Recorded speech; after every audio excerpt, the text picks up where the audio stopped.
What is up, everybody, and welcome back to the Serie audio experience with IFTV. Guys, we're missing Gaetano today. He got held at work, so I think we're going to start without him, right? Unfortunately, this time, yeah.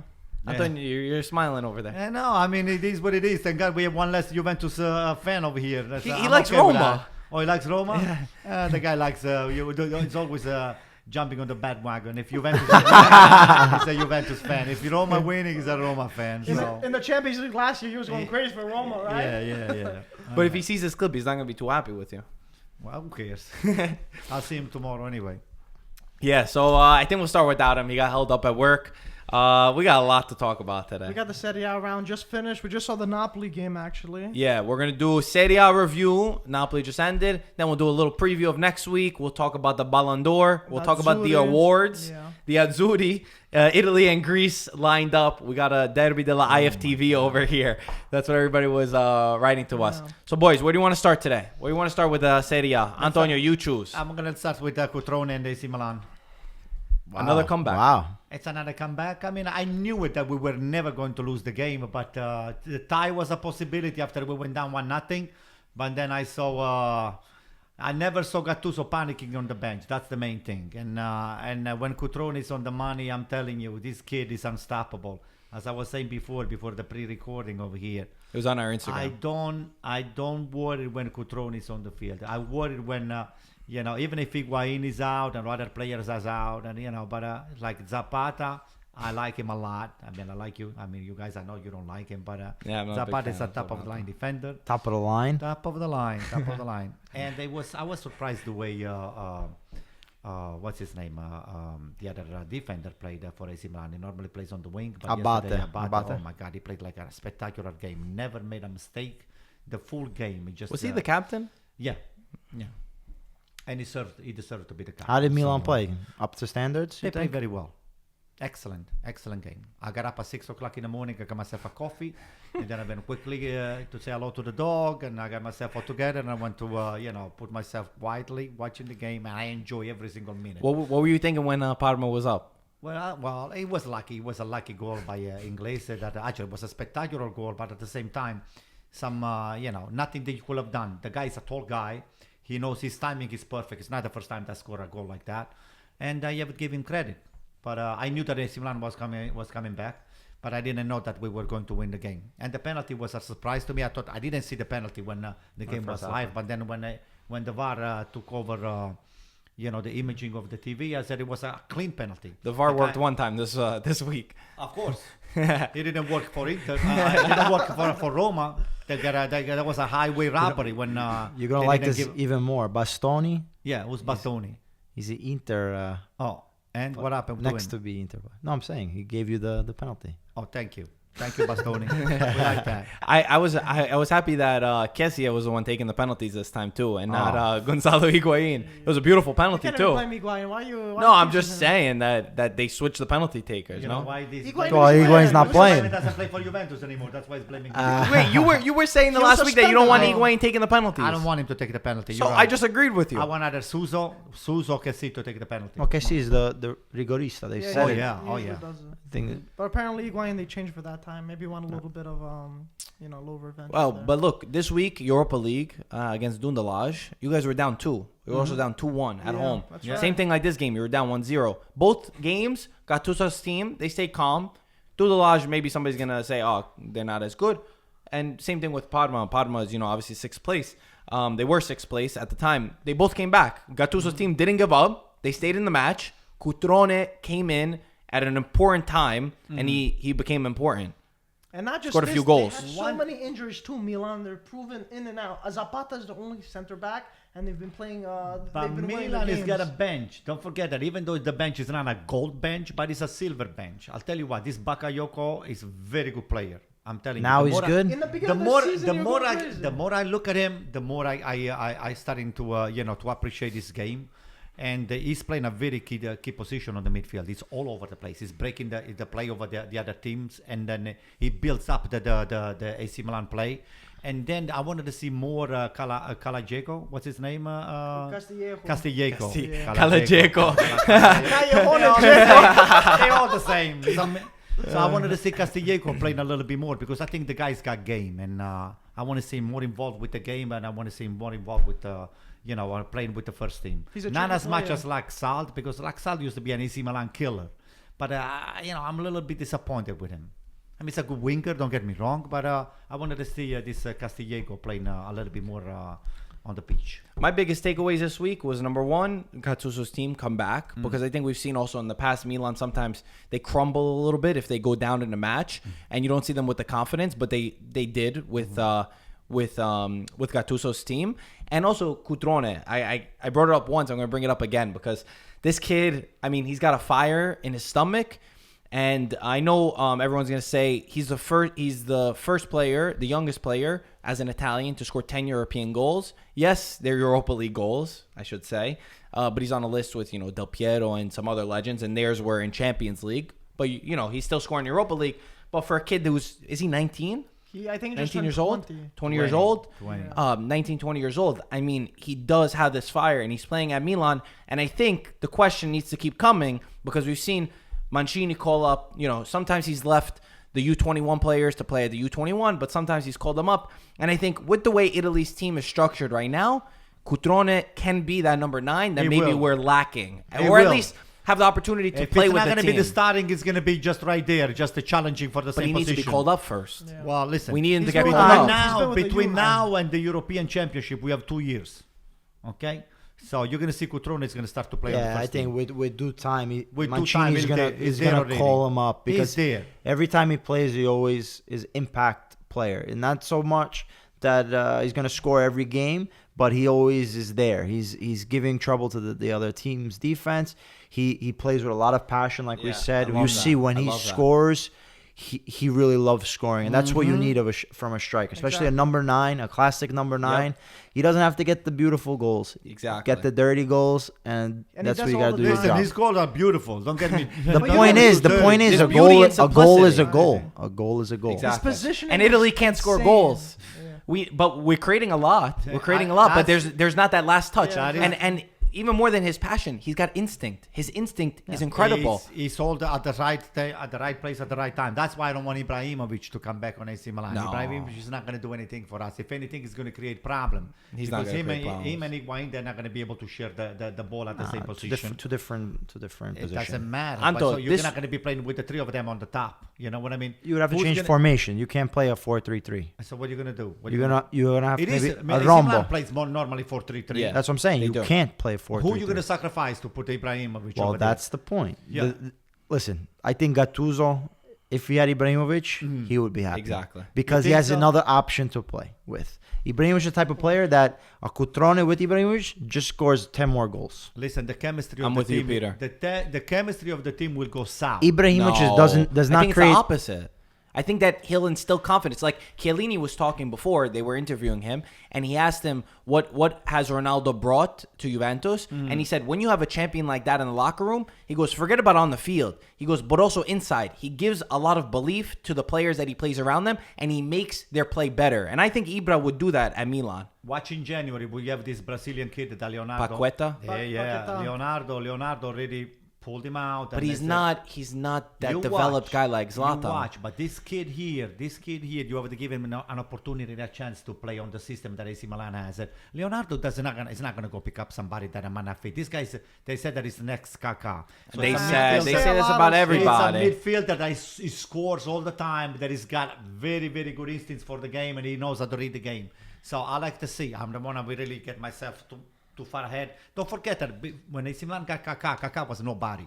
Yes, He- but Okay? not to jump. Paqueta is not going to be your savior this year. How do you know that?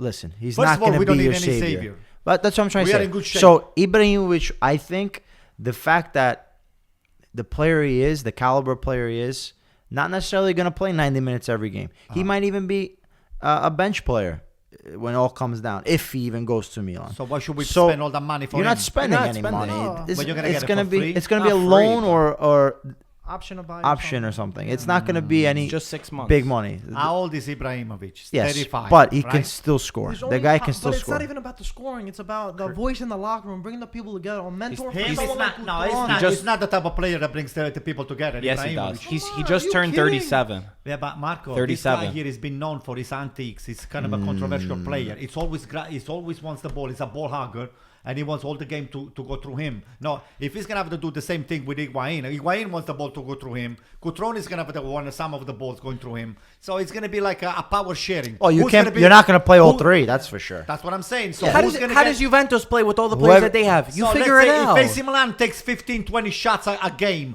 who's going to get those 20 shots? It's going to be Ibrahimovic 10, and then Coutron, instead of taking 7 shots, is going to be taking 2, and Higuain is But going he'll to put be those taking 2 7. in. It's different. Well, It's, how do you know it's that? different. How do you That's. know that? I don't think Antonio, you're. there's 3 competitions. You can fit 3 good. I have to be strikers. honest with you. With Ibrahimovic, the only thing that AC Milan will gain will be size with the headers, because we do not Not- have it. We don't have Technical it right ability, no. His skill is unbelievable. Ibrahimovic is And top distributes player. now. You lose half a Distributes the step. ball. You lose half a step in the Serie A. You're not gonna be able to do a lot of damage. Ibrahimovic was good 3-4 years ago. Now it's like some sort of a washout player. I'm not Why with you. would you think that PSG will let somebody like that go? He wanted to go to He America. left. He went to, wanted to he went to go. Manchester United first. Yeah. Went to Yeah, Man U. that's right. And Why he was Man didn't U, he last? got injured. Why didn't last? He got was injured. injured. That's what I'm That's saying. the only reason why. The He just injury- came back to Los Angeles Galaxy scoring goals nonstop. exactly. Non-stop? How many goals did he score so scored far? a I don't know the lot, exact bro. Maybe amount, 4 or but he 5? scored. He's no more than 4 or 5. 6. And he scored some crazy goals. He did good. He scored some crazy goals. I can score on MLS too. Oh, so don't start. Bro, Don't stop. it says that he scored 20 goals for LA Galaxy. There you go. Antonio, say something. The That's first actually- year. The first year. He only played He's 1 only year. been there for- Wait, 22 goals. Antonio, say something. I don't know. We'll see. He's lucky. We'll see. 22 goals, 10 assists. No, Not he's, bad. He's definitely. He's still. Not He's bad. still. That's He's incredible. still, Not bad at he's all. still If a it game wasn't changer. that Did he even good, play a why- full Why season? isn't No. Inter taking him? Inter. Just to put him next to Icardi. Because he loves He- it. yeah, he Milan loves more. Milan. Oh, he does. He loves He Milan loves more. Milan. Oh, Now you're thinking about it. you know Maybe- why? He will not go to Inter because of Spalletti. I think it's the Bunga Bunga And he loves parties. the Gattuso. bunga bunga. Berlusconi. Yeah, but Berlusconi's not there anymore. Don't worry. He's still going to go to there. Monza. Oh yeah. No, but again, Milan right now, we had this at the moment because they played 6:30 in the morning, right? 4th place. But we said, Lazio's playing Chievo Verona. It's not going to happen. But we saw what happened. Chievo Verona and Lazio tied 1-1. Milan are in 4th place right now. For all the talk that we do about Milan, for all this, we say that they're not good, we make fun of, we joke. You They're guys- there. They're there. Well, they're only 4 points away from Inter now. But not for nothing. The last couple of games that they had, they weren't bursting any. What did he Crazy. Inter first? What did he Inter first?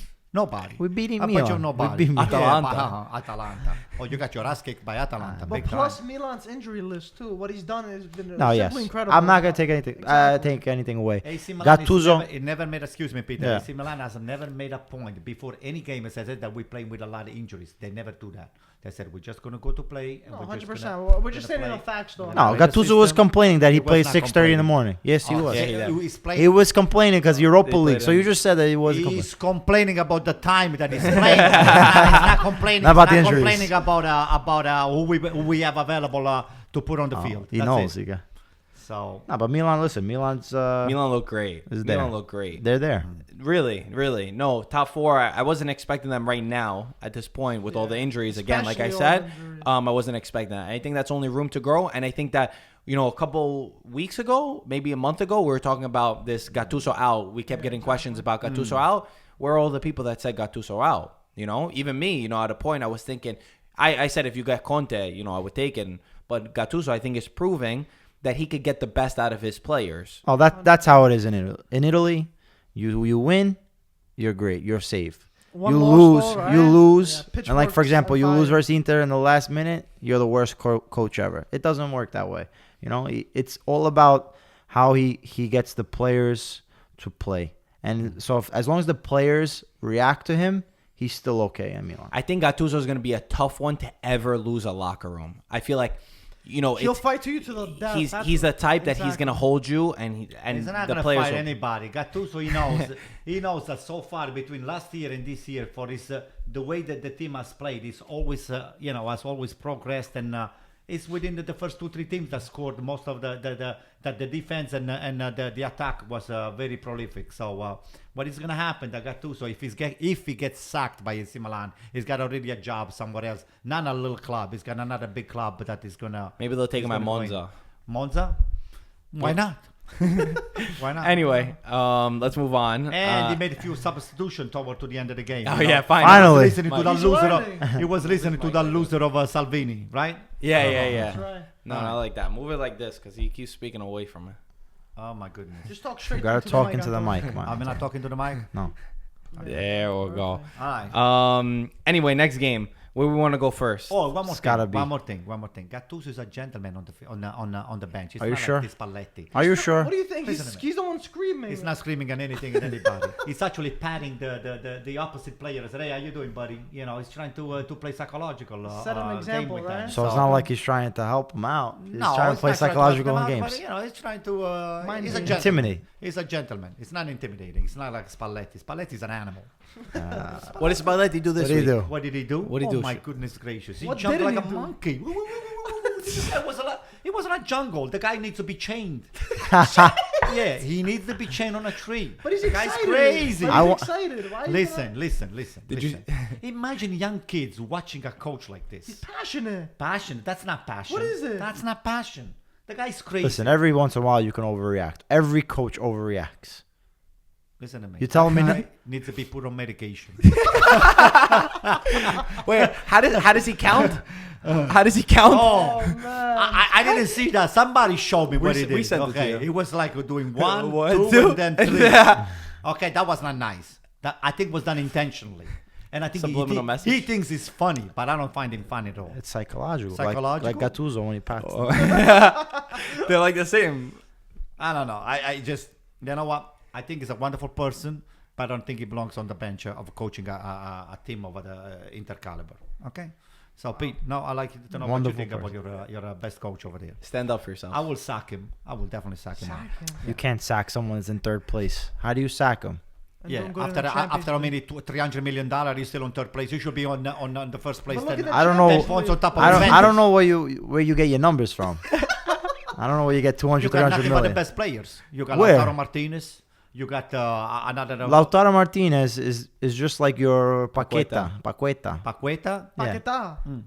Watch out, because if you don't behave, the guy's gonna leave. His father is saying that if you don't put him on the field, he's gone. He said that? Oh yeah. Really? But Antonio, I didn't see don't that. go to the He sent a Champions tweet. League too. Inter's Oh, look how really? great Inter's doing in the Champions League. The first season Oh. back in such a long time. No, come on. Yes, I mean, yes or well, no? Yes or no? The thing is, Inter's playing where they should be. They're playing for were they title contenders? Okay, but they're still within second, third place. Juventus right now is a well-oiled machine, and I think that's where we should go to next. Yeah. Fiorentina, Juventus. That Fiorentina game at this point has never lost at home. Yeah. All their home games. Keep going, P. until You guys playing in Florence next week? until No, Saturday. no. Juventus Juventus played played in already. Florence. Juventus Okay. played Fiorentina. No, Inter was- Oh, no. No, Inter, Juventus Inter's Yeah, next we're talking week. about Juventus. I'm gonna be cheering for Inter next week. I have to be honest yeah? with you. As much as I hate to do that, but I'm gonna have to do it. Oh wow. Okay. Why? I didn't Thank know you, that. Antonio. Spalletti. I would just go and kiss Spalletti's head. I said, hey. Or today Are you just jealous it shines more than yours?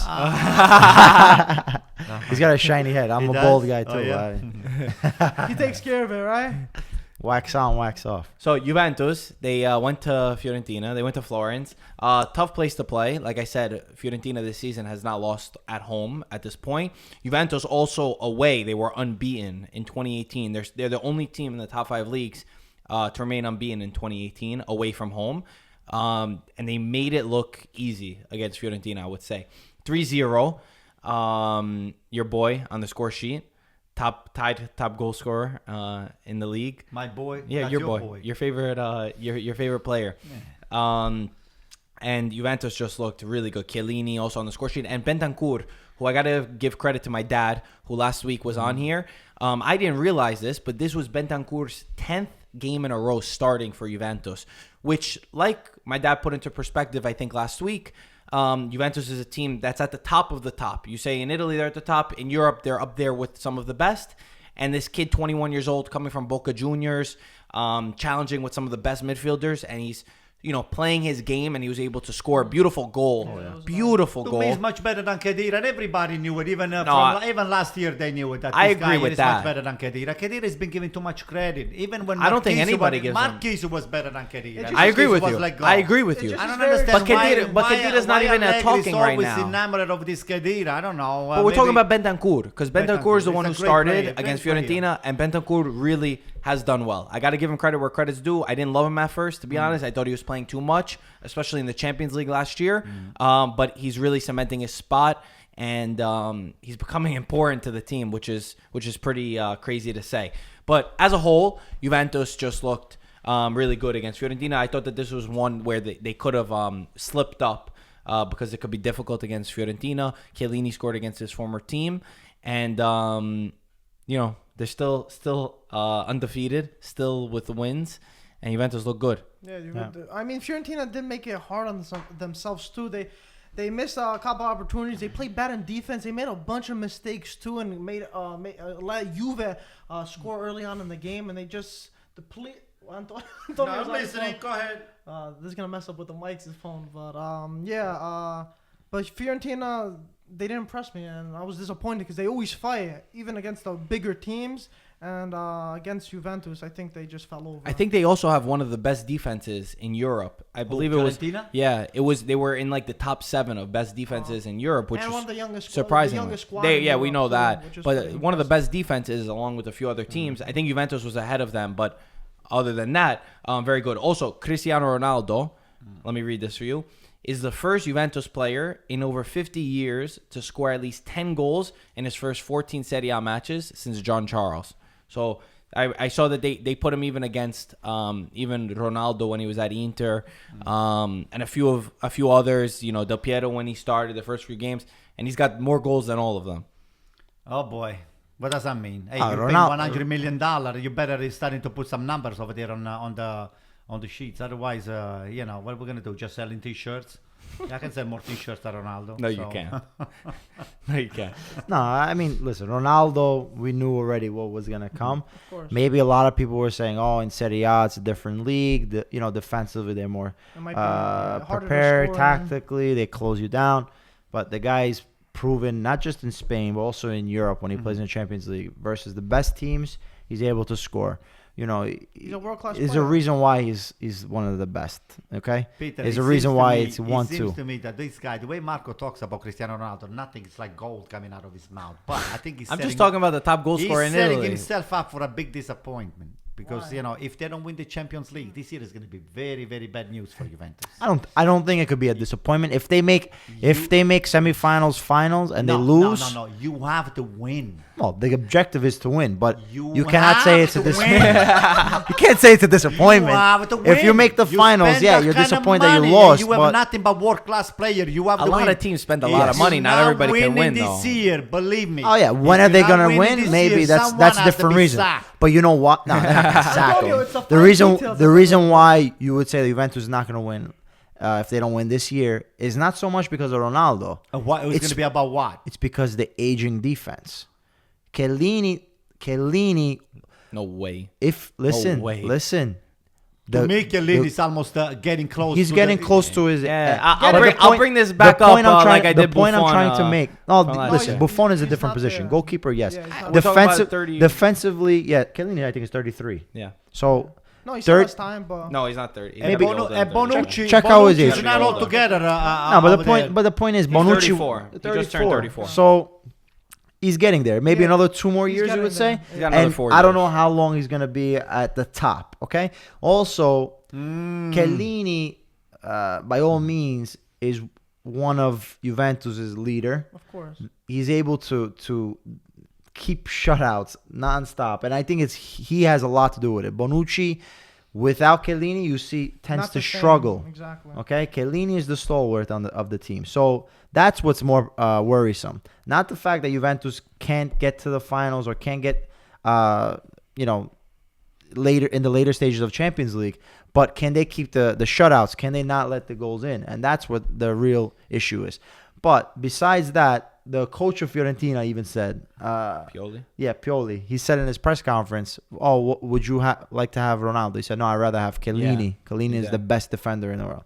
Mourinho even said Chiellini should be in Harvard. You, Oh, you yeah? might you As might a be ruining his professor the point now with So- that one. So the Hey, when you bring Mourinho up, Mourinho's a nobody. Mourinho, even Yeah. Mourinho. Keep is going, keep going, nobody. keep going. But anyway, I don't think that the 3-0 was a true testimony of this game. I think Fiorentina did play well in at certain times. Yes, they weren't able to compete the way they should have, playing at home. Fiorentina fans especially, they love versus Juventus. That's one of their big rivals. Huge rival. Juventus fans would say, oh, they're not really our big rivals because they haven't been important in a long If time. Fiorentina had Giuseppe Rossi on the team, the old Giuseppe Rossi. Remember would that have scored game? Three Simeone goals. couldn't do it. I was 3 goals in surprised. Juventus again But- on the back of Buffon's Yeah. net.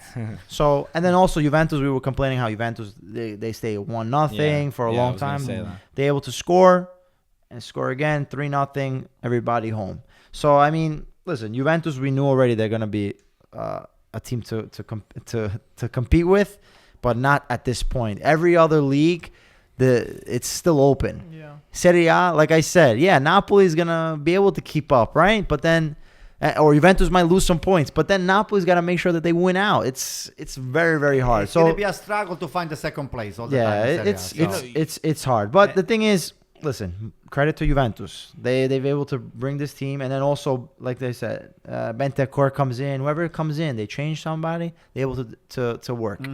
Bentancur, I saw that goal. Amazing. He's able to. He And has the Ronaldo's right- movement too Yeah. on that. If you look at Got where two Ronaldo was, defenders now, right? like that's also one thing like where we struggle. I think sometimes is that we see a striker and we're like, he only scored this many goals. He's worth 100 million. But also, if you look at Ronaldo on that one, he had two guys marking him. Where we know Fiorentina, they're He probably draws thinking. a lot of attention, Ronaldo. So Ronaldo saw Bentancur running. He runs to the right side, and then the defense was just completely gone, and yeah. Bentancur finishes. And those are sometimes the fine details that are sometimes missed when you analyze, especially stats. That everybody looks to the books. Oh, it's this.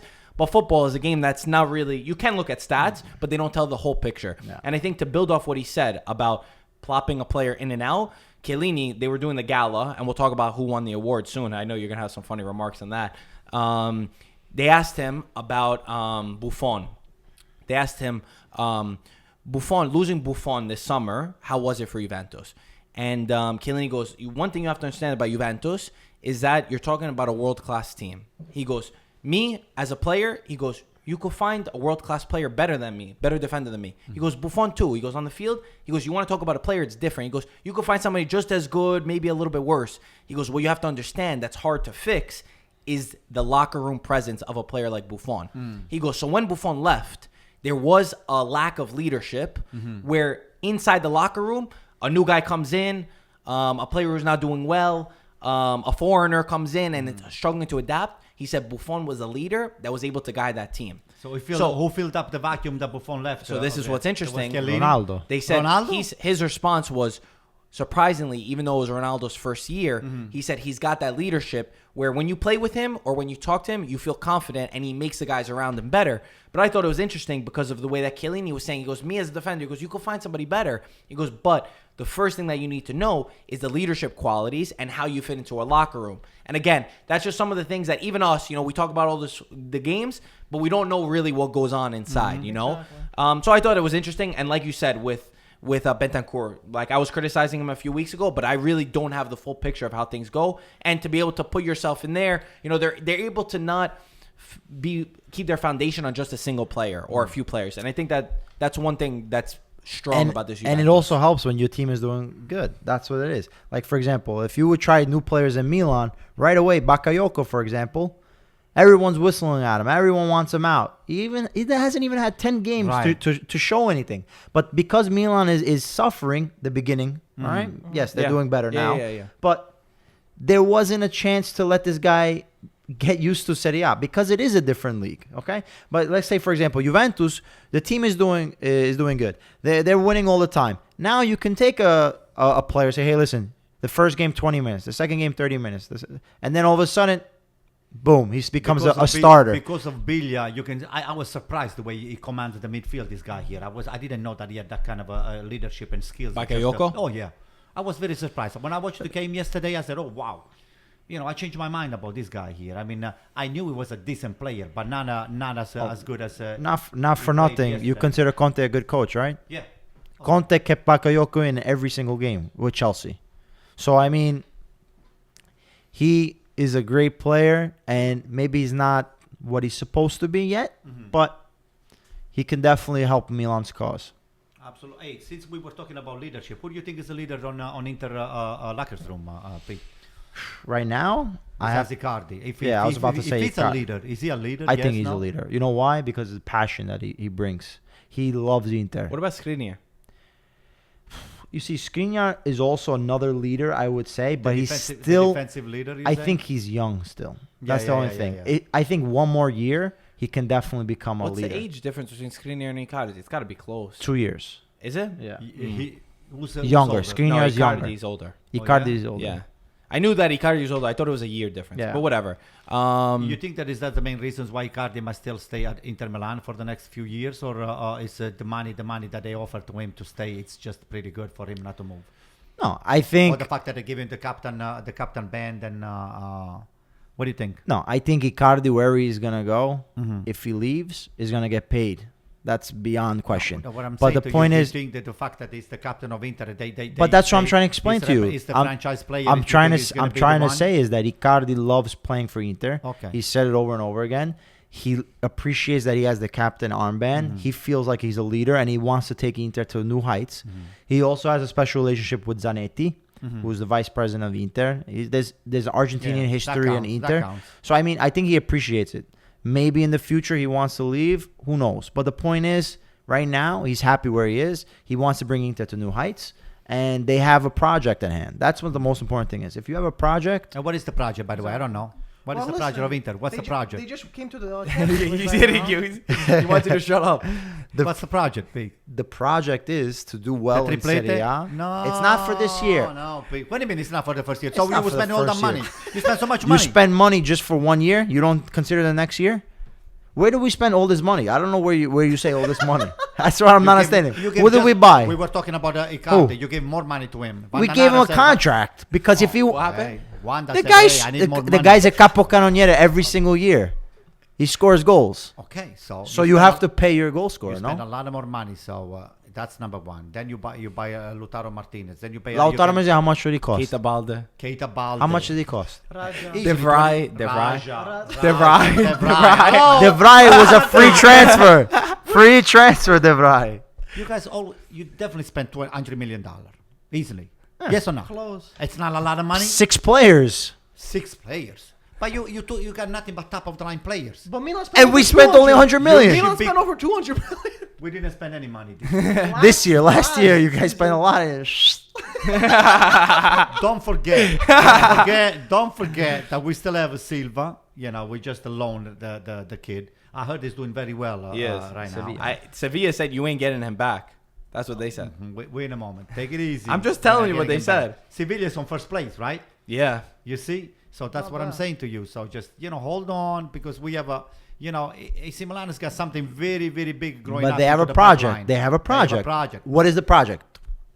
The same question to you. Winning the Champions League When? in the next 3 years. Oh, now you can wait 3 years. I have to win this year. Antonio, 3 years though? Yeah. Inter has to Oh, win this yeah. But they're year. not even in the Milan Champions 3 League years. now. Listen, in 2 years or 3 years, we're going to be winning the Champions The League. most again. important thing is Wow, that that's bold. for Serie A's sake, for Italy's sake, all teams within 2 or 3 years, their objective is to win Serie A. That's what Inter's objective should be. That's what Roma's objective. Milan, We don't care about the Juventus. Serie A. AC Milan doesn't care about Serie A. We care about the Champions Guys, League. wait, I need to make a point. But you I guys looked aren't it even in the up. Champions Uh-huh. League. Inter's transfers this summer is 75 million. Thank you. Okay. It's not that All right. much. Not that much. That's nothing. That's pennies. For Comparing to Juventus, You you know- saying, of course. No, but I'll look check at the what Milan market got. rates of every player. Yeah, I that's think what I we've was done gonna say. great. Every time Milan- a lot of them maybe are you're loan thinking fees. when Milan made Saki money. when they made Saki money by was selling, still by selling coach. players. Watch.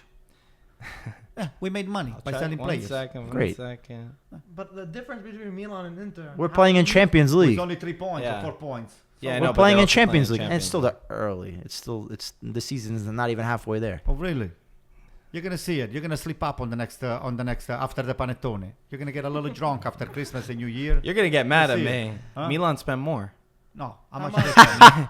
It says 150 million. Oh my You gosh. spent 30 over 30. Oh, this is included Paqueta. Paqueta. So, Paqueta. You see, Paqueta. we don't even have that player right now. Okay, so I'm don't just- count Oh, I'm it. sorry, Take 120 80 million. away. No. Take 80 million out. What 80 million? You 35 spent 80 million on one 30 player. 35 This million. guy's making up numbers. Yeah, because Caldara. You spent a lot on Caldara. Now, don't forget that Like we have I six, Castillejo. we got 6 or 7 players we haven't used yet. Conte we haven't used. Whose We fault haven't is used that? Caltara. It's called. It's Milan Lab is not doing his job. Let's move on. Let's move on. Before we talk about the game that we want to talk about, Roma and Inter, because that one's gonna go crazy. Chievo Lazio, we touched on it, 1-1, which is incredible. Sergio Pellissier, he scored. Sergio Pellissier, he scored.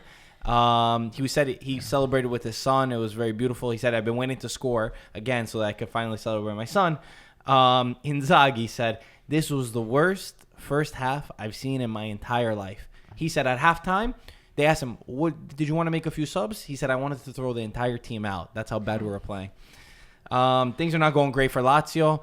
On the reverse, Mike, tell us the stats for Chievo. Chievo's actually been playing pretty good. I think right now they have 2 points in the league right now. So the first 11 games that they started the season, they only managed to get 2 points. Their past 3 games, they tied with Bologna, they tied with Napoli, and they tied with Lazio. So in 3 3 points. games, they got 3 points compared to the 11 games they played. So they're doing. It's looking a little bit better Who left them again? I don't Who's know, the coach? Some bum named Ventura. Ventura. Wasn't that your friend, Mike? My friend. I think that's his uncle. Is it not? Oh, No boy. way. Don't even start any rumors. But yeah, good for Chievo Verona. Yeah. But Lazio, I mean, we saw that Lazio we was happy going that down Lazio a started slippery. You know what's so crazy about Chievo? I don't know this year what's going on, but a lot of their players, you look at the players, these guys Good are players. not so much that they're great players, or good players, but these are players that always been in mid-level. That's true. They should be used to it. Obi has experience playing with Inter. Birsa was playing with Milan, but has been a great player. Meggiorini, Pellicer, Hetemai, I mean Radovanovic. These guys all been playing. I don't know what's Listen, got them I caught up. don't Maybe see, by I don't see Chievo going on being relegated. Really? I don't. listen, it's still It depends. they still have a chance to move up course, because it's still- especially in it's that still battle Serie. over there, Oh, it is a Serie. it's a struggle. I'm afraid people But- Inzaghi might take the hit. That's what I was Oh, going yeah. to talk about next. but- People. Mimo Di Carlo has experience coaching with Chievo before, so he knows the piazza and he can maybe do a good job. Inzaghi, since taking over Bologna, he's got 2 wins, 5 draws, and 7 losses. And they're in relegation zone, Bologna. Bologna 4-1. They lost to Sampdoria, which could have been worse. That game was just spiraling out of control. That was way too easy for Inzaghi some. was on the sideline like this. He was just looking for some kind of answer. I think that he's gonna be. They put them into a retiro right now, which is like a retreat Who where is they. they? The society, the Yeah, società? yeah. Would say you gotta bring everybody into the retiro. Yeah. Oh, boy. So that means that all the players, they stay at their training ground and they don't go home. And the CEO of Bologna, I think he came out and said that we have full belief in Inzaghi, but I wonder how long that belief is going to last, especially if he doesn't keep getting results. We saw signs of it also at Venezia, I think, a little bit with Inzaghi. We heard things about, he did get them up, and all. I mean, he tried to get them up, but he took them from, Playoffs, from third place to second division. But now it's a different league with different players. Completely different. So it was always going to be tough. What's the other game that we got to talk about? I think just what? going off Bologna, when it's not working like this, I think the best bet is to change your coach, But they especially don't when you spend a have, lot of money especially to- when you have. Yeah, but you know what? Even these little teams, when you change the coach, a lot of times it's proven that you get Chievo Verona? a start. Yeah, Chievo. like a little spark.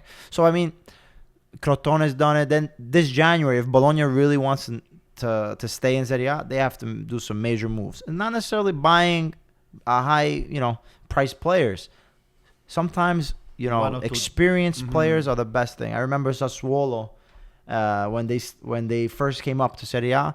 That first year they had it terrible. They lost 7-0 to Inter. There was a lot of problems. They made 3 or 4 quality signings, experienced players, and they were able to Makes a stay up. difference, As yeah. they stay up, now they're able to invest more money And and stay they- a mid-table team. and stay a keep mid-table team. investing. Yeah, they even made exactly. Europa League That's right. last year, Yeah, 2 yeah, years yeah. It's ago. a good So- point. That's right. Good point. All right, let's go. Roma Inter. Oh boy. Listen, watching this one, number one, I was very surprised with the way that Roma was playing. I thought that they played a good match, and I wasn't really, to be honest, I thought that Inter was gonna take this one. I knew it was gonna be difficult, but I thought because Di Francesco is under a lot of pressure. Dzeko wasn't playing. Dzeko wasn't playing. Juan Jesus was partnering Manolas. Fazio was out. Fazio was out. So there's a lot of question marks on Roma's side. They came off a loss to Real Madrid too. So things did not look good for Roma, to say the least. Yeah. Who wants to explain how this went down? Oh God. Somebody take over. Anto, you want to take over? Well, let me just say, I watched the game. After my game, the Brooklyn Italian game. Did you win? We won. We tied the game 2-2, but we like this game.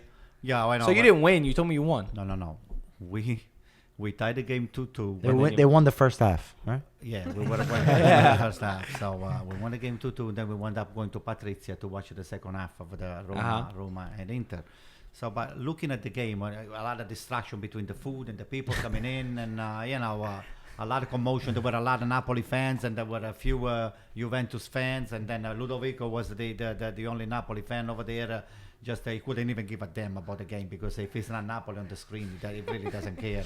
So I said, who cares? Ludovico said, who cares about those losers? And the game? But the bottom line is that I saw that Roma was playing with a lot more intensity, and Inter was countering attack. The most of the game. But I saw it. It was it really struck me when the TV went on 2-3 times on the penalty that was not given to the young kid over there, which is Zaniolo. Oh my goodness! I said, "What the hell?"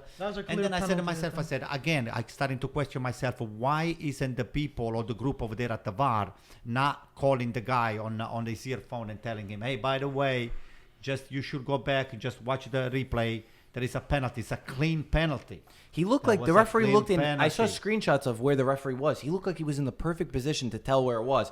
So I was so surprised that he didn't even question. Yeah, I think that. So for those that don't know, I'll just explain it. Zaniolo was in the box. He dribbled past D'Ambrosio, and I think that we could all say that it was a clear penalty. Peter, would you agree? Yeah, it was a foul. Clear. Inside the box, very clear. The referee lets play go on. And ironically enough, Inter go on a counterattack. 20 seconds later, Inter score their first goal. They go up 1-0. The VAR, the person in charge of VAR, does not call the referee, to our knowledge, to go check it. The referee doesn't see anything wrong with the play. Play goes on. Inter score 1-0. Nothing is checked.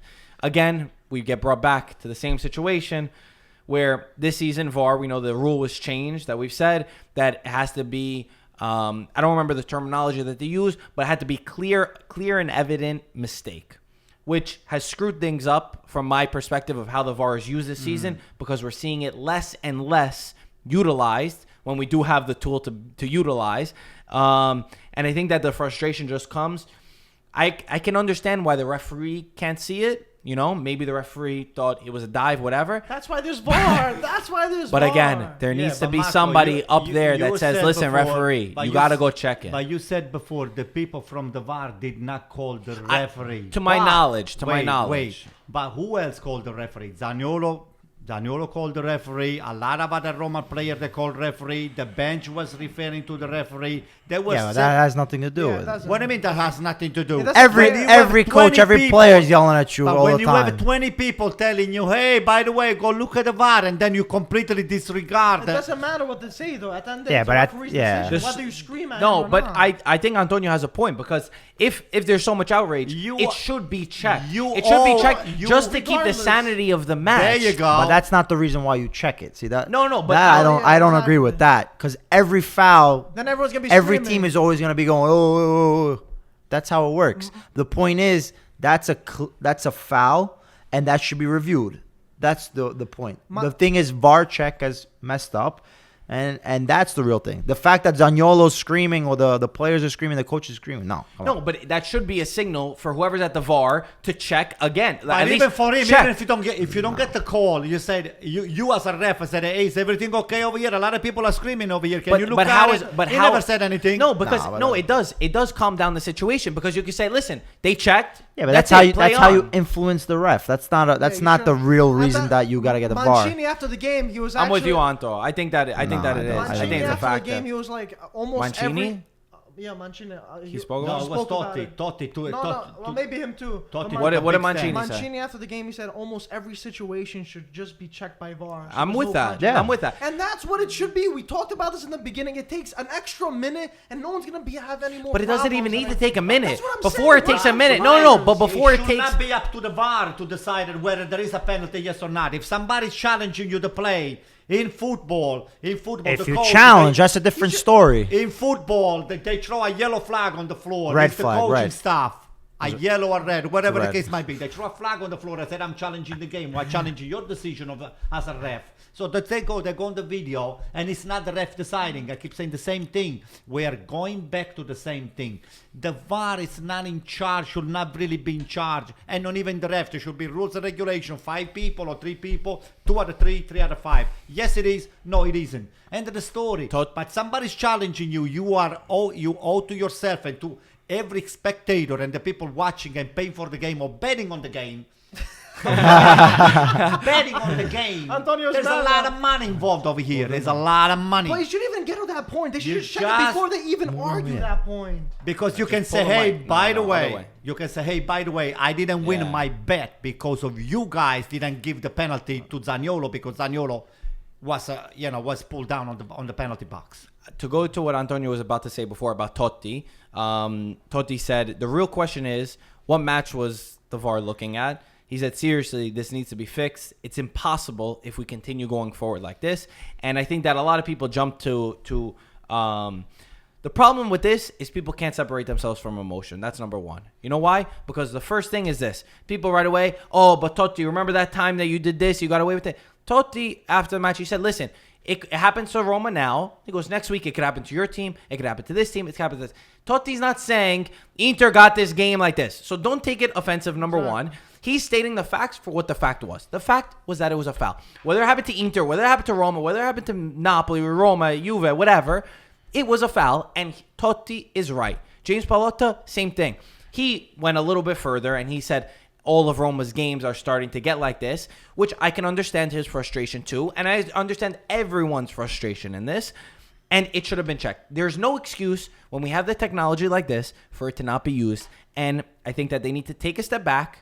Serie needs to take a step back, admit when they're wrong, and say, listen, we need to start using it more. The person in the box needs to check more situations. They need to call the referee. They need to do this. Because to lose a match like this is not fair, number one. For it to be influenced. Because this case, I've never seen one this strong before. Because, number one, it took away a penalty, which was probably a goal, we'll just say. And a And number goal on the two, other the side. goal happened Exactly. right after for Inter. On the So same play. it was a double blow for Roma. But it calls into question whether referees could be partisan to some of the team. Listen, you live in Italy, okay?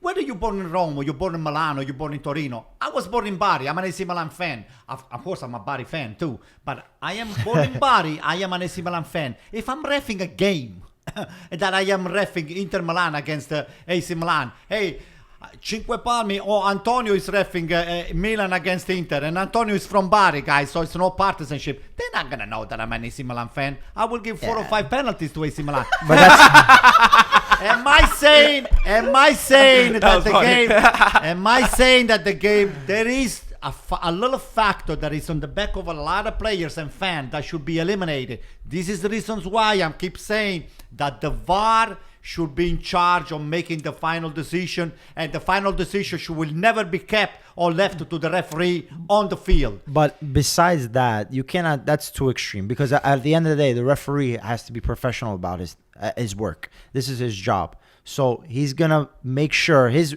pretty much his oath as a referee Can't be is biased. yeah. Okay. There's players that are fans of one team when they're younger and they play with another team when they're older. Exactly. Pirlo is a great Inter fan. Cassano is a great Inter fan. But they play for Milan and they've won with Milan. Does that mean, they're not going to play as good with Milan because... No, you're mixing now things up.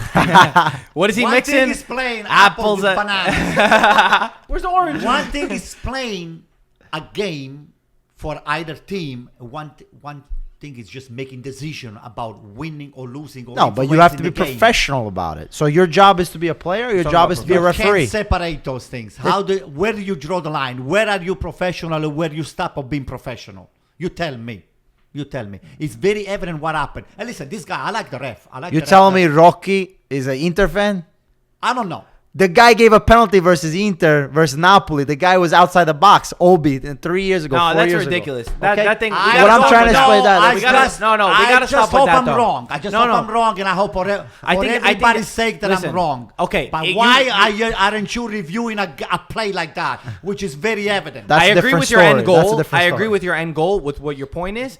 But I do think that we need to end that stigma because it goes around so much. Yeah. And you could find a million, like he just said, oh, it happened Rocky this year. And we got to stop with it only happens for one team. That's why. Now, Roma, it only happens to Inter. Every single person, because it went one time for Inter, every single person, it only happens to Inter. Now, Roma, it only goes against Roma. I understand. I understand your frustration. It always goes in favor of Juventus. You see, look, it all goes. In the end, it's all Juventus that gets everything. Says the guy who would give AC Milan 4 penalties if he was referee. We are fighting a Juventus. You see, it's all a complot. È un complotto. Anyway, let's talk more about football. We talked about the VAR. Maybe we'll go back to it. VAR fanculo, right? Nicolo Zaniolo. This kid, in May, he was playing for Inter's Primavera, their youth team. July 1st, he was sold to AS Roma in the exchange deal for Raja and Santon. There we go. September 2nd, he was called up to the Azzurri, one of the first players to ever be called up to the Azzurri without playing in the Serie A yet. September 18th, he starts versus Real Madrid in the Champions League, his Champions League debut. September 26th, he makes his Serie A debut, and now December 2nd starts versus Inter. And let me bring another fact. He was brought in. They talk about Pastore was a replacement for Nainggolan. Zaniolo has played more minutes than Nainggolan has played at Inter. This kid is building himself into this team. Well, I love the way he plays. I think that not only is he a strong player physically because he holds his own for being so skinny, he's a tall guy, but he's strong in the pitch, and I love his decision making. I think that he makes great decisions. And he's 19. He reminds me Totti a little bit. I have to be honest. They were saying that he reminds him of Ambrosini. I think that's who they were talking about. That's what you want to be reminded Listen of? to this. Well, to be fair, Ambrosini was at the table when they said it. Peter, when this kid here was brought in, I mean, for Inter to let somebody like this go for Raja, I mean, I guess it was Santon, whatever, and whichever money was involved of that, it means that they probably did not really pay much attention to the kid. But in the decision of Di Francesco to put this guy here on the first team, I think Totti has looked at the kid very carefully, and especially even though nobody sees what's going on outside, I think Totti's not decision making over Di Francesco, but Totti's asking him. I said, hey, take a look at this kid here. Just I'm sure he sees him training. I'm sure Totti sees a lot of quality on this kid, and it's probably the whole group is trying to get this kid 100%. here. Well, what happened was Monchi actually was really, really adamant on getting Zaniolo in this deal. So Inter at first, they weren't going to offer him. But because of financial fair play and I guess the project of winning in the recent future, which is next year, this year, they sold Zaniolo and they were able to get an accomplished champion. The same way that Inter did this with Destro and Bonucci and when they got Milito. They got Milito and Thiago Motta. It was a different Inter, but they were able to win their Champions League, sacrificing Destro, who was supposed to be a promising talent, but look what happened now. He's on Bologna's bench. He doesn't play, and he's you not win some, great. you lose. So some. sometimes Peter, the young talent could always go past your expectations, but also a talent does not mean you're a champion. Nainggolan has proven that he can play, and when he does play on Inter, he does make the difference. It's been unfortunate that he's been injured a lot. He's already had 3 injuries within the short season. So that also influences the game. But not to take anything away from Zaniolo. Zaniolo has been playing great. Plays with a lot of confidence. And plays with a lot of... Yeah, and, he's very passionate. So much passion. And he's one of the better players on Roma. It's not like he's playing and he's just playing. He's one of the better players on One of the funny things we didn't even talk about, too, is Zaniolo. Cengiz Under scored an unbelievable goal. And a little bit of irony, since we're talking about Zaniolo, he gave him that pass. He gave Cengiz Under the pass against Roma, which against Real Madrid, which was a tap-in, and he couldn't score, but he scored this unbelievable goal. And that's just another one that Zaniolo set up. You know, he had this penalty that he set up where he was dribbling D'Ambrosio. He had the other one against Real Madrid that he was setting up. So he's not just, starting the match and not doing anything. he's becoming an important player for Roma. And I know you'll say maybe Di Francesco, also injuries have played a part. But yeah, good for him. I love seeing a kid like this, 19 years old, playing over there. You know who it probably was? It probably wasn't Monchi. It was probably Spalletti. He wanted to get rid of Zaniolo. But listen, to Peter was saying before, I mean, maybe circumstances and all the stuff. Inter never used the kid on the first, they never gave him an opportunity even to play the last 5 minutes or 10 minutes of one game. No, so, I mean. You're saying before. Before. Mm-hmm. Yeah, so what does that? He gives a lot. I give a lot of credit to Roma to just bring the kid. But back you have to also remember different circumstances, because Inter was looking to get Champions League spot. So Inter, especially, you're gonna put this young guy. It's a risk. It's a risk. Because if he messes up right away, everybody's gonna say, "Oh, why are they playing this kid? They want to win to get the fourth spot. How is this guy starting? Whatever." So I mean, it's a double-edged sword, pretty much. You can wait 1 year. Who knows what could happen? But the thing is, it's too early to say, oh, last year, if they really considered Zaniolo, he would have been playing. He was 17, 18 years old. It's not this is the guaranteed. problem. This is the problem with the Serie A. You got a bunch of coaches and a bunch of managers that they get caught between a rock and a hard place. I said, we're going to use the kid. We're not going to use the kid. If we use it, see, Peter just said, what are they going to say, especially if he screws up and all of this stuff here? In different championship, they don't even think. But that's the Italian culture. But that's the Italian culture. But Ancelotti will have put him right the in. The Italian culture is, if you don't win 3 games, you 3 games, you suck. You're out. How many times they've seen your friend Gasperini, your beloved coach? He had 3 games, not even sacked. Only at Inter can happen, things like that. No, come on. To move on for the situation, another positive for Inter. They did get a tie in this match, where I would have thought that Roma deserved to win. To be honest, there's no such thing as deserved. No, that's true. The end of the game, the end result is what counts. Inter, they're able to. Yes, maybe they're not playing so great, but they're able to get the goals, and that's what's important. Can we talk about the one that we were talking about on Instagram? Icardi. That was a penalty for Icardi Manolas. You cannot bull rush the guy. No way that was a penalty. That's definitely a penalty. He was just stronger than him. If Van Danara was against Manolas, Manolas would have been flying. Okay, so I think Icardi a little bit, the ball wasn't even in his possession. Not even that mattered. There was no motion. No motion. Just look at the replay. There was no motion whatsoever. It was just shoulder. And the momentum that both of them had, the momentum that both players had, just brought them to go straight to the cone on the ball. So you say no penalty? No penalty. Absolutely not. The stronger player stayed up. No penalty. It's not about stronger player. You cannot bull rush somebody. He's gonna have a chance to score. He gets bull rushed. Oh, so what you supposed to do? Just to move away? No. Be like, go Icardi, go this way. Going for the tackle, get the ball. Only Spalletti wanted the penalty. It's the only one. That's why I was going like a little please. All right. We spoke about it a little bit. I think that Manolas was strong in it. I see Peter's point, and one of the things that we were arguing, I guess, we were saying if it was outside of the box, let's say it was right outside, and Manolas did that, would it be called for a foul? I don't think so. I think it was a foul. I think it would have been called for a foul for sure. Listen, if you're Icardi, okay, and you're going against Manolas, and you know that that's a critical play, you're gonna be. It's either you shoot and you score, or Manolas takes the ball or takes or he tackles you. What are you gonna do? Let's say when you know that you're not gonna be able to hit the ball, and Manolas is right there shoulder to shoulder, said maybe I'll take a chance to take myself a penalty, and that's why he flew on the floor. So I think there is some 30% of Icardi falling down on the floor. It was a mental game trying to get even a penalty, try to buy into the penalty and to influence the referee. He definitely got pushed. He definitely got pushed. You didn't get pushed? Listen, he didn't get pushed. What do you mean he didn't get pushed? It was a shoulder check. Okay, shoulder check. A check is a foul. You cannot check. Foul. No, that's not true. A check is not a foul. A check is a check. Guys, down below, let us know if you think that Inter deserved the penalty on this, or what are you going to say? Or Roma, it was a correct call. I think, like I said, a foul inside the box, a foul outside the box. Is it the same? Should it be the same? I think if that happens outside the box, 100% foul. I think so too. Wait. But even though it hasn't been given in the past too, if we talk about wrong, it hasn't. Wrong. It hasn't been given in the past. I'm telling you the reasons why. Number one, when you are a ref, you have to give the benefit of the doubt all the time to the defender.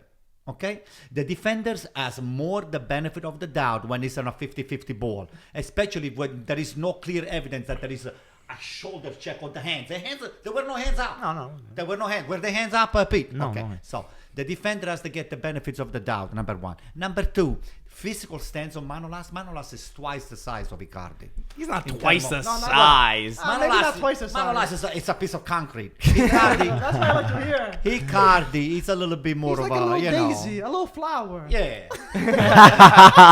So A little flower that scores a lot of goals. yeah, so too much makeup with that's it. You know, he's a pretty boy. He's got his hair, all fixed up because he's got I don't know sponsors. So they take pictures with his wife or whatever the case might be. So, but when you are on the soccer field, that stuff goes away.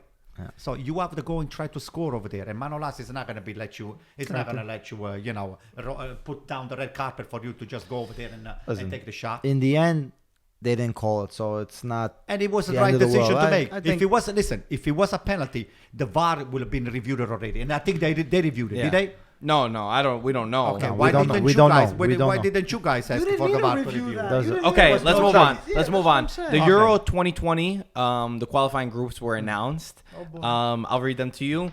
Italy, Bosnia, Finland, Greece, Armenia, and Liechtenstein. Liechtenstein. Listen, Liechtenstein. Finland will be worrying me a little bit. What about Bosnia? Greece? Greece, I don't know. Bosnia, no. No, not Teko? Bosnia. I like being underdog. So, it so doesn't matter. for those that don't know, the few that don't know, Michael is Greek. Michael right here If I is don't Greek. say that every other post Yeah. and video, If I'm you not- didn't know, You're not Greek. so Miguel. it was very funny when Greece and Italy got paired together. it wasn't funny. It was. I didn't laugh at all. To be honest, I don't think I know a lot of people look at this group and they say it's easy. I don't think right now. Nothing is easy. Nothing I don't think is right easy. now, as an Italy fan, you're allowed to say that anything is easy Not because after we got eliminated from that- from Sweden. You're not allowed to. I don't think that you could say anything is easy, or Mancini has a walkover, or that these teams are not worth their weight, because sometimes the smaller teams do come back and bite you. Even though Italy has always been a team that more struggles with the smaller teams than they do with the Absolutely. bigger teams. Because you know what's at stake. But I think that either way, no matter who Italy's paired up with, there needs to be that mentality shift, which I do think that Mancini is going to bring to the table, where we're going to qualify, we're going to get first place, and no more excuses. And I think that that's the most important thing. All of these teams, Italy can beat. All of these teams, Italy should beat, and all of these teams, Italy need to beat to show that they're going to be ready for the Euros. With all due respect to everybody at this table. Listen, God forbid the Greeks, the Greece. Why you beat- point at me? No, God forbid, because you look He's like the a one Greek. that's You got a Greek. Greek shirt over there. You got a white the and black white and and blue.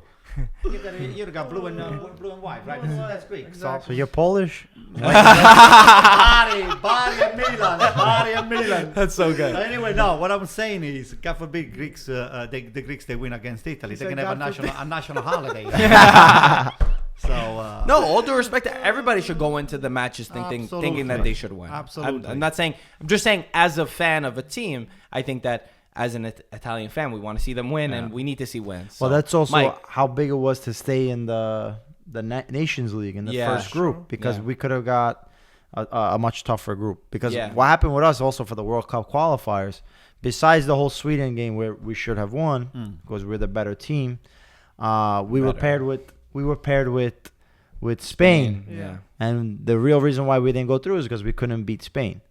So that also has a lot to influence. So we have to make sure that our rankings are high, and staying in the Nations League was important. And these are all teams that, like you said, we should win. There was an article too, just to touch on that, and then we'll get Michael's opinion. That Mancini wants to take friendlies and these kinds of games very seriously, because he knows that Italy in the past have been screwed in rankings, and Italy's definitely been a team that doesn't take those matches seriously. When they are important, they don't mean anything, but they do, because you'll see some teams so high in the rankings, and they're at the top of the groups, and you're like, I can't How'd they think. get here? How the Switzerland was hell much are these higher guys than here? us last Well, time. Switzerland's doing well. They're still in it. But Mike, as a Greek, what do you think about First, this let me group? talk about at first when I saw, I was like, damn.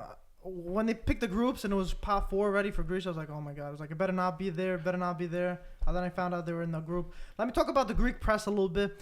We've done horrible the past couple of years. Greece plummeted in the rankings, extremely bad. They've been doing good. They haven't found their identity in terms of captaincy and who has the voice on the team. So we've been in Manolas, top no? 4. No, Socrates would be the captain. But Okay. it's Socrates is what 50 years old. No, he's not fit. Anyway, But the Greek, considering how bad we are, we've been in pot 4 with extremely low teams. Considering the pot we're in, a lot of the Greek press said we got a favorable draw in terms of going second. Because, if you look, Bosnia and Finland, we can, it could be 50-50. We can definitely fight for second with place Italy and too, stuff. you can't say even.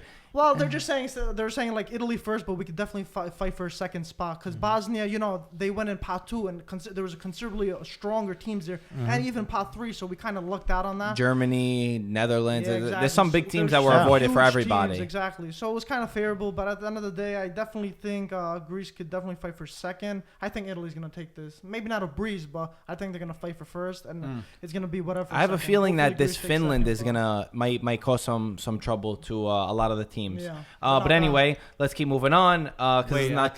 I think we should just hope for a few more Zaniolo, a few more Cutrone, a few Of more course. of those players. Hopefully they're in So, the team. They're playing Yeah. over here. Hopefully.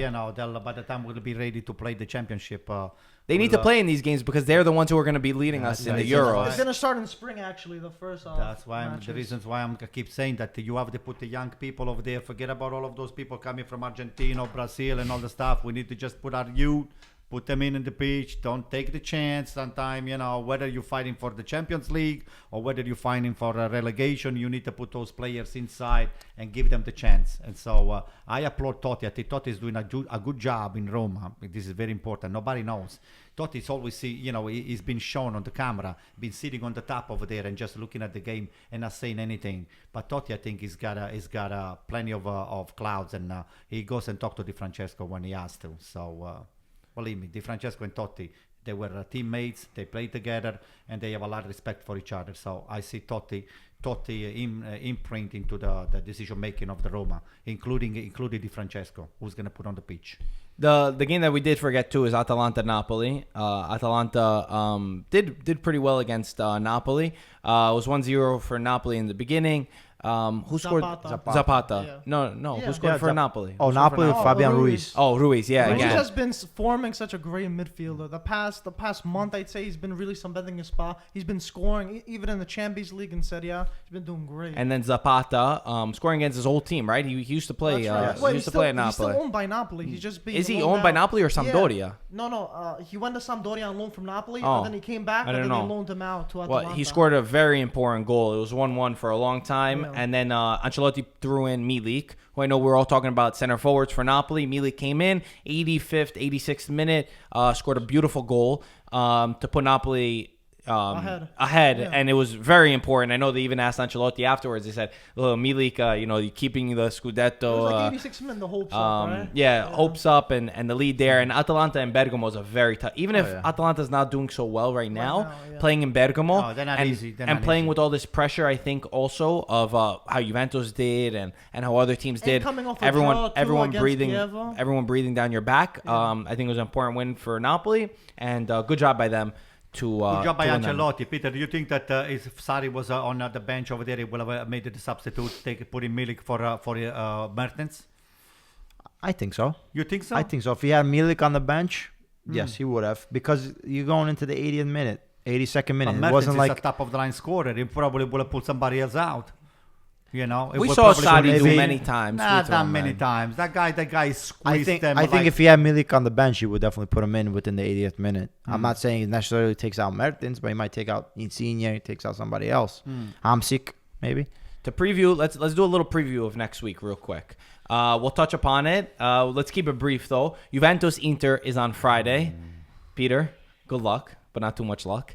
It should be a very, very good match. Both teams doing considerably well. Juventus coming into this very, very strong. The game is in Torino. It's on Friday. It's the afternoon kickoff for us. I think that What time? 2:30. yeah. Is Paletti going to be on the bench, or is it was just thrown out for the game No, I and think that's it was it? just that He game. should be on the bench because he didn't get enough It was red just for that cards. game, yeah. I think they just Okay. told him to go in the locker room that time. It would be nicer for you. Spalletti will not be there. Maybe you'll take a chance even to beat Juventus, because that guy does nothing but trouble for Inter. I'll say as Juventus fan, I think that Inter's always a tough team to play against. I know that the last time that Juventus played Inter went really well for us. It was a match where Inter was was winning, I remember that. and With 10 men? and it seemed like with 10 men. With few minutes left And on Pjanic the game. doesn't get few a red minutes card. left on the game. it seemed like that was the match that could Wow. have lost the Scudetto for Juventus. Dybala took a shot over there. But Oh then my goodness. I still Cuadrado and Higuain. Higuain and everybody came very big, and they were able to win this match. But it was Dybala was brought in the last 5 minutes or 10 minutes, and then Dybala just made it the 2 play that put Inter Yeah. out of that misery. That's Anyway, Juventus is coming in at the perfect time, I think, too. They're going into some very tough matches as they come up. And this is like one of those first real tough. I mean, Fiorentina, I would say, was one of the first real toughs, but this one too. So it's going to be that hurdle, and we're going to see how Juventus responds, how Ronaldo plays in his first big derby against Inter. And as a Juventus fan, I feel confident, but Inter is one of those teams that could turn up. Icardi loves scoring against us. Peter, what do you think? No, I think, listen, Inter, they want to be first, second, third place. They have to They gotta compete. show They have it. to compete. Exactly. So this is what I don't expect to win, but Oh, I expect. I expect to win. I'm saying I expect to compete. So the point is, play. you're not necessarily losing at Torino is not the end of the world. That's what I mean. That's It's not true. the end of the world. No. You're You telling me got to a lose. team. It is the end of the world. Pete, you got a team. All your positions are covered. You are nothing but best players. Versalico's injured. Oh, don't. Nainggolan is injured. Raja's So fighting, but he's we don't know if he's gonna be. 100%. So you're You missing have some players. Vecino, you Yes. have so many other players. I'm not over saying there. otherwise. All I'm saying But is that- not the end of the world Let if you not lose. this be an excuse. It is going to be the end of the world because we don't want Juventus. Listen to me. You do not want Juventus to take off. So we counting on people like you guys to just put a stop. Just to put a stop and Listen. say, hey, you're not moving from here. So at least a tie, but you're not supposed to be losing against Juventus. Let's get some predictions. Okay. All right. Yeah, I will say Inter is going to take the game 1-0. 1-0? Wow. Yeah. Mike? I say 2-2. I'm going to say 2-1 Juventus. 1-1. 1-1. Napoli play Frosinone. Everybody real quick. Napoli, I got. Napoli. 3-0. Napoli, of course. Napoli. Cagliari, Roma. I got Roma. Ooh. 1-1. Because Yeah. Di Francesco is still not consistent to me. Roma. Roma Roma. 1-0. Chic. Lazio play Sampdoria. Very tough Oh match. my God. I'm gonna go with the Sampdoria win I'm on going this with one. Lazio. I'm gonna tie I'm going with 2-2. Lazio because Inzaghi is very angry and he's Lazio. gonna take Lazio. the game. Sassuolo, Fiorentina. That could be a tie. I will say Fiorentina. Fiorentina 1-0. They gotta win. Fiorentina comes back. Yeah. Milan, Torino in Milano. 3-0 AC Milan. 3-0. Yeah. Torino's a Europa League team So right what? now. Milan Sixth gonna place. come back. It's gonna be 2-1 Milan. 3-0 AC Milan. I say 3-2 Milan. No, It's it's gonna be a- gonna It's gonna be a tie. Torino's playing pretty well. Yeah. Doesn't Belotti love to score against you guys? Right?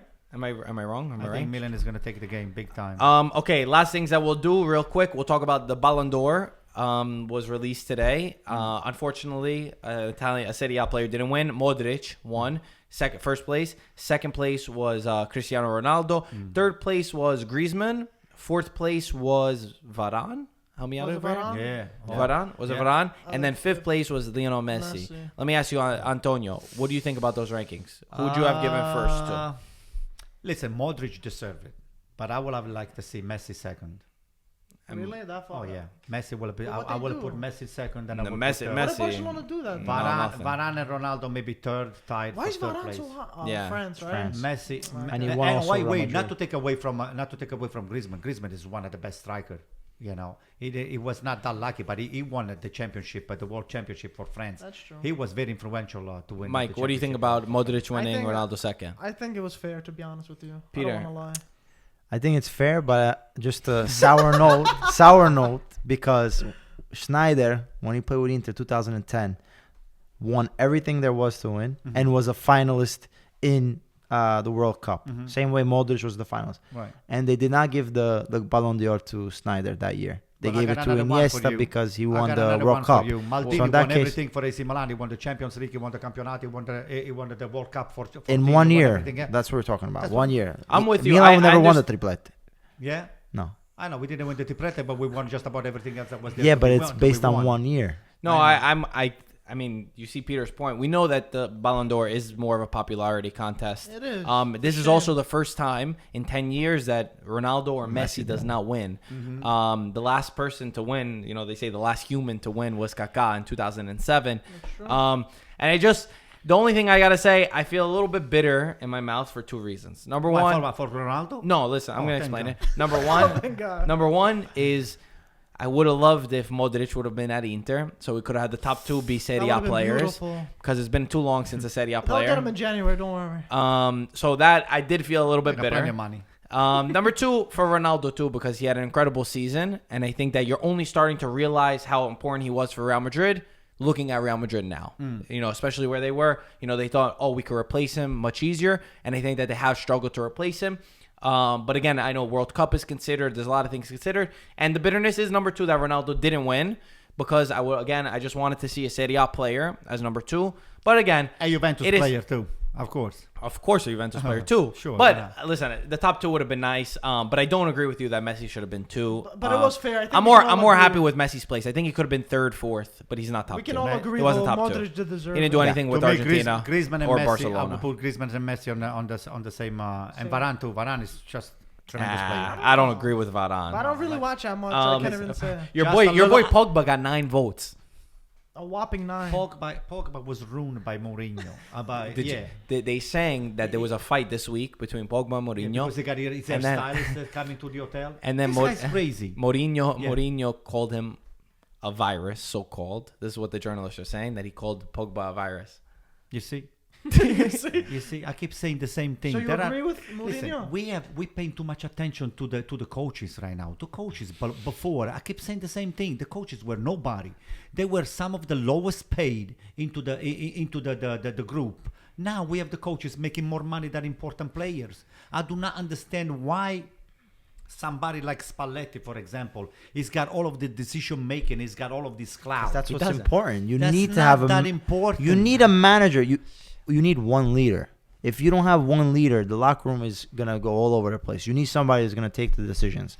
It's one thing if you say one person is gonna be the leader in the technical area, where in the fact that he takes care of all the player responsibilities and stuff like that, and then somebody else is the direttore generale or GM that takes care of all the transfers and stuff. Peter, to your credit, Marco said before that they had leader into the Juventus. Before it used to be Buffon, and now they have Chiellini, and now they have another player. They have Cristiano Ronaldo. This kind of leaders that you saying that is being needed, I think it's an overrating. This is because of the media attention that those guys have been given, because they have to be at the press conference and just put the nice PR in front of the TV. I think it's too much credit to the coach. The coach does not kick the ball. The coach does not really play the game. The coach has a system. He set up the system for you to play. But when the game is on the line and the system goes bananas, okay, nobody will be playing on the last 10 minutes when you down one goal, the 4-3-1-2 or the 4-4-2 or the 4-4-1-1 or whatever. So let me put you guys in a position now, Yeah. right? Since we're talking about Ballon d'Or, I Yeah. want to give you guys a question. The Ballon d'Or for Serie A players, top 3. I'll go around for you guys. This current Who you- season or last season? Just Serie A right now. Between last year, we'll say 2018, since we'll be fair. That's what Ballon d'Or does. Who wants to start off? Well, I will give it to The best players. Best players. Yes. Number 1, 2, and 3. I would say I would put Icardi on the top 3. Who's Right number now. 1? These are tough questions. I need like 20 minutes to think about this. If we're doing a Ballon d'Or ranking. Donnarumma will be number 1. Oh, Oh my God. Icardi Wait, number is 2. Even in AC Milan ranking, Donnarumma's not number 1. That's not true. and Manu lost Who's number 3. 2? I would put Icardi as a scorer. Okay. Donnarumma is one of the most of the incredible goalkeeper. And then Okay. let's say number 3. Number 3,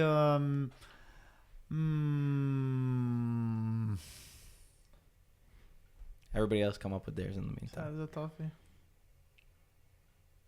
You want me to come back to you?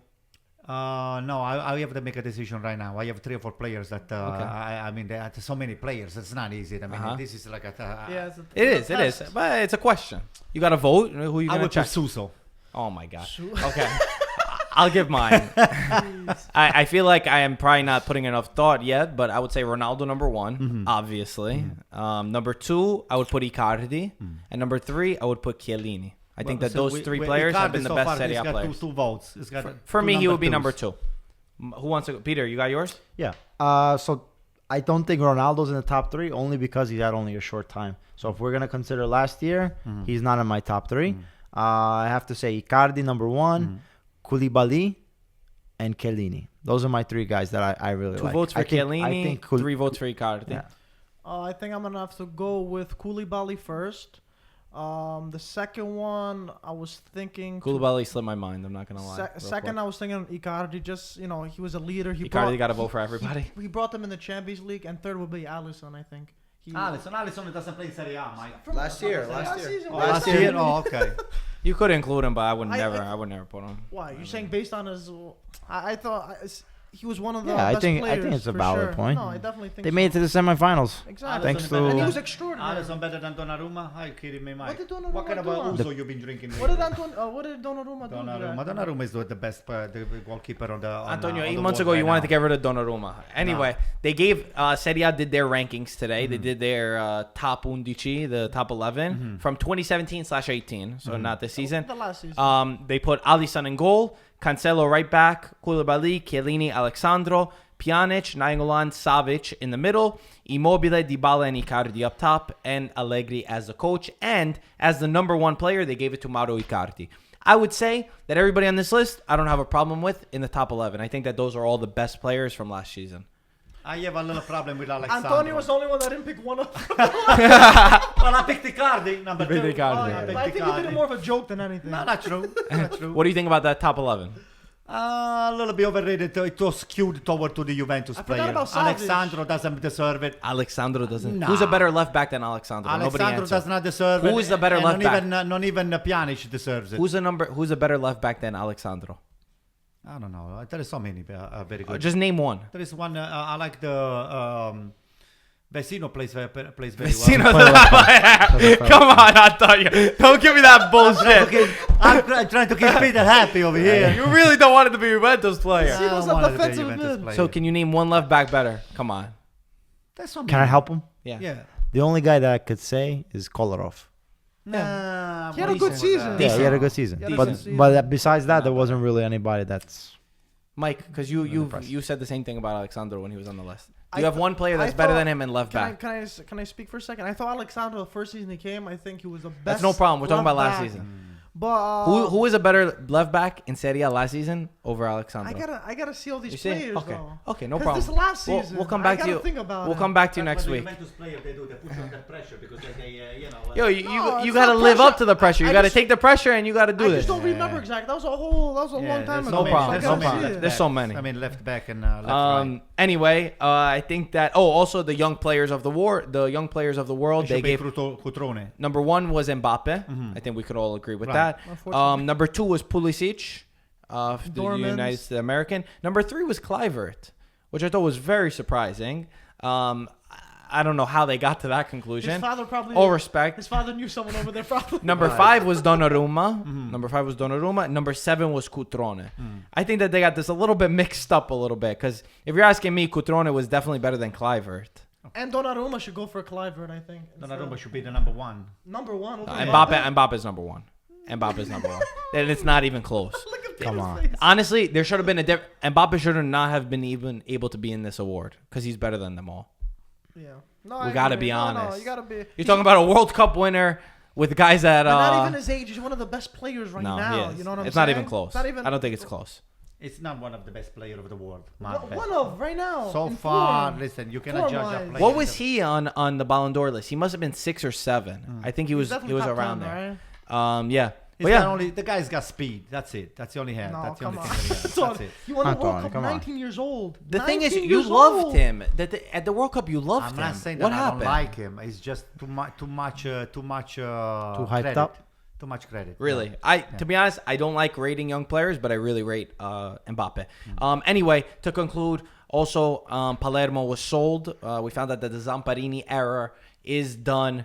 One of those where it's like, what's that saying? It's you stay long enough to become the villain. You know, Yeah, like yeah. when you don't You're leave. the good guy, and then you stay long enough to become. Yeah, The villain. and I think that's what happened with Zamparini. He tried selling multiple times, never happened. What do you sell? Like 500 million the club or something? Michael's messing around. He sold it for reported 10 euros. 10 million? It was They- symbolic 10 euros. Symbolic 10 euros. Not 10 million. No, 10 10 euros. What do you mean? But that's what they wrote. That's what they wrote. Because they don't But want anybody to know exactly what went on over there. no, well, they inherited a lot of debt. The English company who bought them, it's like $22 million and 22 million euros in debt. 23, something like that. So that's obviously goes to it. But Palermo's had some incredible players throughout the rankings. We made this list of just a few players where it had the stats for Cavani, Pastore, Luca Toni, Amauri, Grosso, Franco Vasquez, Belotti, Dybala, and Barzagli. Mikoli too. We can throw in there. No. Mikoli doesn't count for this. 50 million they paid for them. 50 million. They sold them for almost 180 million, which is. They definitely knew how to do that. Sometimes they went a little bit overboard with how they sold. How do they have debt? Where's this debt coming from? Well, running the Barbera in Palermo is not easy. It's a lot of expenses over there. Plus, hey, you're in the business to make money and to have to put a great team on the field. Listen, if Zamparini was able to retain some of those talents, those guys were forced to leave because of the pressure of Juventus or Inter or AC Milan. Of Mostly course. it was Juventus because anytime that Juventus spots a player, they just don't even ask. They just go and they pull him out with a crane and they just transplant it right there. Do you understand what I'm saying? So I hope it stays like that. Yeah. But anyway, let's conclude the podcast. Also, best wishes to Vialli. We all heard what happened with Vialli. Yeah. He was diagnosed. For a year, he's had cancer. He was hiding it. Obviously, a legend to Serie A, and there was beautiful tributes to him. Sampdoria fans, Juventus fans, and all the fans of Serie A. So we're sending our best wishes to him.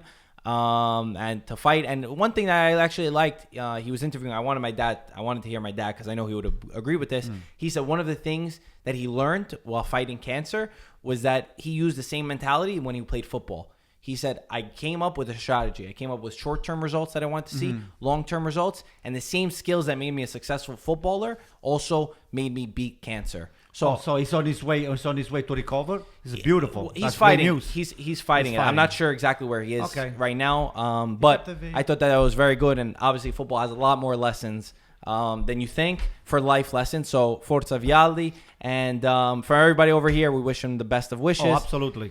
Everybody, Absolutely. thank you for watching. Wait. Don't we want to say a couple words about our friend Giovanni Savarese? Oh my God, yes. guys, this guy here is incredible. To me, this guy should be coaching in Serie A. And Maybe it will Spalletti should be learning from Giovanni Savarese. There is nothing to laugh about it. The guy's a gentleman. He's a fighter. He plays the team in the right way all the time. And He doesn't give up. And doesn't give up. And he transmit a lot of the game that Savarese played himself. I see that some of the players just playing with the same amount of intensity and passion for the game. And I can see Savarese coming to be the coach, one of the coach of a big team, one of these. And days. if you guys didn't know, he's coaching the Portland Timbers. They just won the conference finals. Now they're on to the finals. So we wish him the best of luck. They're playing Atlanta United, right?